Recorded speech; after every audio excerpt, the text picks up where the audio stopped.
ব্যথা শুরু হয়েছে, হাসিনা যে ব্যথা সব জায়গায় দিতেছে, এরে সরাও একটা ইনজেকশন দাও, উপদেষ্টা কমিটির ইনজেকশন। এই ইনজেকশন কয়েকদিন পরে বুমে রাঙায় হাই, এটা দেওয়া হয় না। এখন কি আরেক দল কইতেছে কয় আমরা জানি কেমনে রাষ্ট্র চালাইতে হয়, খালি আম করে দিয়া দেখেন। এরাও চালাইছিল, কি যে চালাইছে এটা দেশবাসী জানে। তো এরপরে কি, এরপরে আবার এই জাতি, এই হুজুকে বাঙালি আবার কইব হাসিনাই মনে হয় ভালো আছে। ইসলাম বিদ্বেষী মুস্তফা সরওয়ার ফারুকি এরে নিয়ে বানাইছে, আওয়ামী লীগের দালাল বশির আহমদ ব্যবসায়ী ওরে নিয়ে বানাইতেছে উপদেষ্টা। আজকে দেখলাম হাসনাত আব্দুল্লাহ আমাদের ভাই ফেসবুকে পোস্ট করছে যে রাজনীতিবিদরা বিপ্লবের পরে একজনের সাথে হাত মিলায় আর বিপ্লবীরা ফাঁসির দড়ির দিকে আগায়।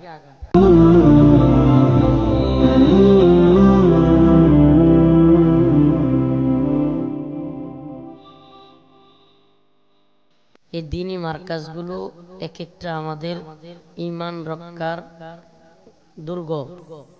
এই দ্বীনি মার্কাজগুলো বিভিন্ন এলাকায় আমাদের এই দ্বীনি প্রতিষ্ঠানগুলো ঈমান রক্ষার বেড়া। এখান থেকেই হাফেজ তৈরি হয়, এখান থেকে আলেম তৈরি হয়, এখান থেকে বিভিন্ন জায়গা থেকে এসে ইলম নিয়ে দেশের বিভিন্ন জায়গায় যায়। এই জন্য এই সমস্ত মাহফিলগুলোতে একটু ধৈর্য সহকারে বসা, আর যারা আয়োজক তাদেরও এটা খেয়াল করা, ছেলেগুলো সারা বছর পড়াশোনা করছে, বাবা মার আশা থাকে, ওই ছেলেদেরও আশা থাকে যে আমারে এতগুলো মানুষের সামনে পাগড়ি দেবে, সবার মধ্যে একটা আনন্দ থাকে। এখন দিন শেষে ভাইরালিজম, সেলিব্রিটিজম আর ইউটিউব দেখা বক্তার পাগল হয়ে যদি এই ছাত্রদের প্রতি অবহেলা, যেই মাদ্রাসার কারণে আজকের এই প্রোগ্রামকে অবহেলা করি আমরা, এটা ঠিক না। এই ছাত্রগুলোর আশা থাকে, এই ছেলেগুলোর আশা থাকে। আমরা যখন পড়ছি আমাদেরও আশা ছিল যে খতমে বুখারী হবে, আমাদেরকে উলামায়ে কেরাম, আমার বাবা সবাইকে সামনে দেখাবে, সম্মান করবে। এটা আপনার ছেলে হইলে তখন আপনি বুঝতেন, এখন বুঝবেন না। আমাদের জাতির অভ্যাসই এটা, নিজের উপরে পড়লে আমরা বুঝি, অন্যদের হইলে কি দরকার এই ধরনের কাজ কারবার ঠিক না। এই জন্য আল্লাহ পাক আমাদের সঠিক বুঝ দান করুন। এই যে একটু সময় কালেকশন হইল, যতটুকুই হইছে, আপনি কি মনে করেন এই যে মাদ্রাসার উস্তাদরা পড়ায়, আপনারা ভার্সিটিতে স্কুলে কলেজে একটা ছেলেরে পড়ান তো পড়ানি, প্রাইভেট পড়ানোর জন্য 1-1.5 ঘন্টা প্রাইভেট পড়ায়, তাও মাসে 10 দিন, তারে মাস শেষে বেতন দিয়ে দেন 4-5 হাজার 10 হাজার, দেখি দেয় না। অথচ হুজুর সারা দিন সারা রাত সব সময় পড়ায়, সারা দিন পড়ায়, সারা রাত পড়ায়, 24 ঘন্টা ছাত্রদের পিছনে মেহনত করে। অথচ শুনলাম হুজুরদের বেতন বাকি লাখ টাকার উপরে। আমারে বলেন এগুলো কি, এই মাদ্রাসাগুলো কি হাসিনা চালাইছে না নতুন উপদেষ্টারা টাকা দিয়ে চালায়? তো এগুলো তো আপনাদের দান, আপনাদের সাদাকা, এইগুলো দিয়েই চলে, কথা কন না? তো যেহেতু এগুলো দিয়ে চলে, সেহেতু এই প্রোগ্রাম কেন্দ্রিক সিজনাল ওই সময়টাতে আপনারা টার্গেট করবেন যে ইনশাআল্লাহ এই বছর মাদ্রাসায় এতটুকু হেল্প আমি করব। প্রত্যেকে যদি এইভাবে সিজনাল একটা প্ল্যান করেন, হুজুর যে কথা বলতেছিল 100, 200, 500, 1000, 5000, আমি ওয়াজ করতেছি দান করার জন্য না, কিন্তু বিষয়টা আমার খুব খারাপ লাগছে যে আপনারা ছাত্রগুলোরে পাগড়ি দিতেছে, আপনারা চিল্লাচিল্লি করতেছেন, আমার ঘুম ধরতেছে, খারাপ লাগতেছে, তবু আমি বসে আছি। কেন? কারণ এদের আশা আছে। একজন বলতেছে নাম ঘোষণার দরকার নাই, খালি যেমনে পারেন দেন, নামটা ঘোষণা করেন না ভাই, একটু এদেরকে দেখান এই তালিবের ইলম গুলোরে।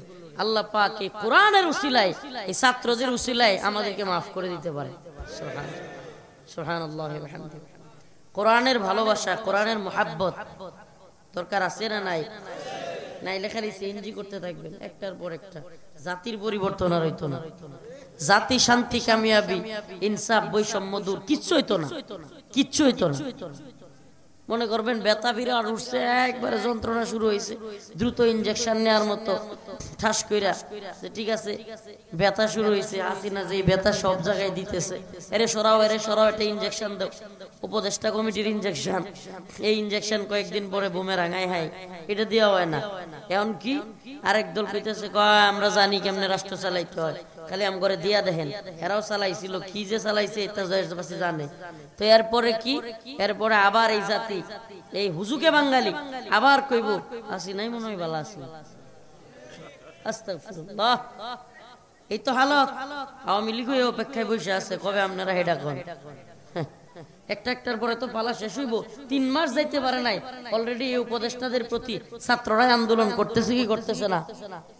কথা কয় না দি করতেছে।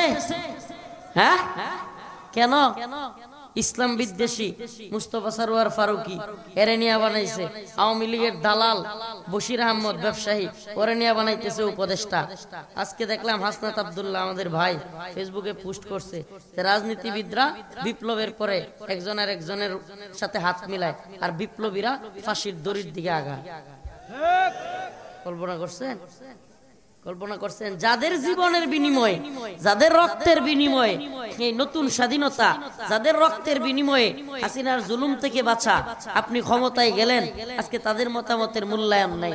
এই কথাগুলো বলতাম না, বলতেছি এই জন্য যে আমাদের দরকার কোরআনী শাসন, আমাদের দরকার। আর এটাও মনে রাখেন কোন হুজুররা কি কইলো, কিন্তু আমি একমত না। কোরআনী শাসন এই ভোট আর গণতন্ত্র দিয়ে আইতো না। লিখে রাখেন, পৃথিবীর 1 ইঞ্চি ভূমিতে কোরআনী শাসন এই প্রক্রিয়ায় আসে নাই, আসবে না। আল্লাহর দিন বাস্তবায়ন হবে আল্লাহর প্রক্রিয়ায়, আল্লাহর দিন বাস্তবায়ন হবে কোরআন সুন্নাহর প্রক্রিয়ায়। প্রক্রিয়া কি? সহজ প্রক্রিয়া, দাওয়াত এবং জিহাদ। আল্লাহ পাক আমাদেরকে কবুল করুক, বলেন আমিন। আয়াতে কারিমা তিলাওয়াত করেছি, ইয়া আইয়ুহান নাসু দুরিবা মাতালুন ফাসতামিউ লাহু إن الذين تدعون من دون الله لن يخلقوا ذبابا ولو اجتمعوا له وإن يسلبهم الذباب شيئا لا يستنقذوه منه ضعف الطالب والمطلوب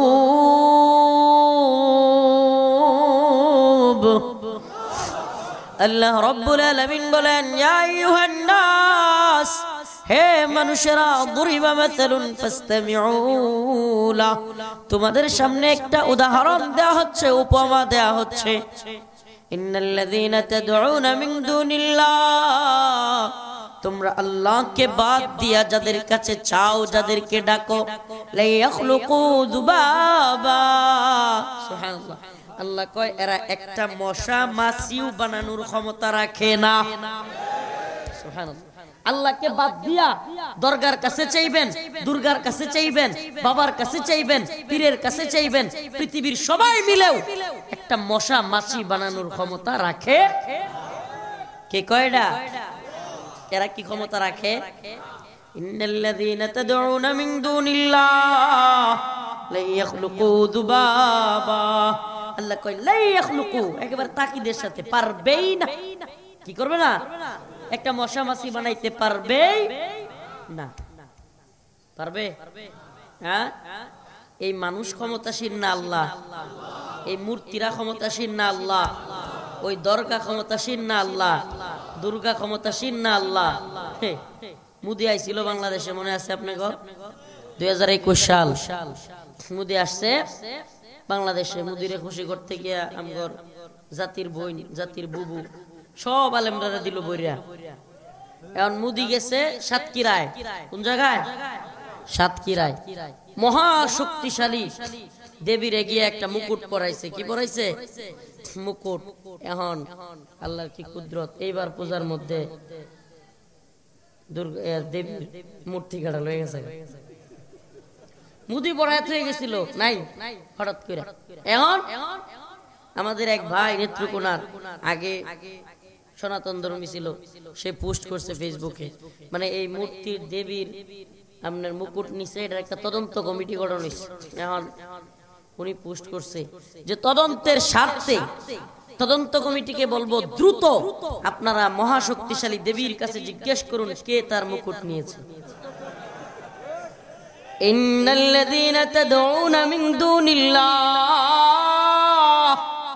লা ইয়াখলুকু যুবাবা, আল্লাহ কয় এই দুর্গা, এই যতগুলো মূর্তি আছে এরা সবাই মিলে একটা মশা মাছি বানানোর ক্ষমতা এদের নাই। আর যদি মশা এদের সামনে থেকে কোনো খাওন, এরা দেখবেন খাওন দেয়, এরা সামনে কি দেয়? খাওন দেয়। মশা মাছি যদি ওদের সামনে থেকে খাবার নিয়ে যায়, এরা এটা রক্ষাও করতে পারে না। রক্ষা করার ক্ষমতাও এরা রাখে। সমস্ত ক্ষমতার মালিক কে? আরো জোরে কয় না কে? সারা পৃথিবীর ক্ষমতাসীন ডোনাল্ড ট্রাম্প না আল্লাহ? সমস্ত ক্ষমতার মালিক আল্লাহ কে?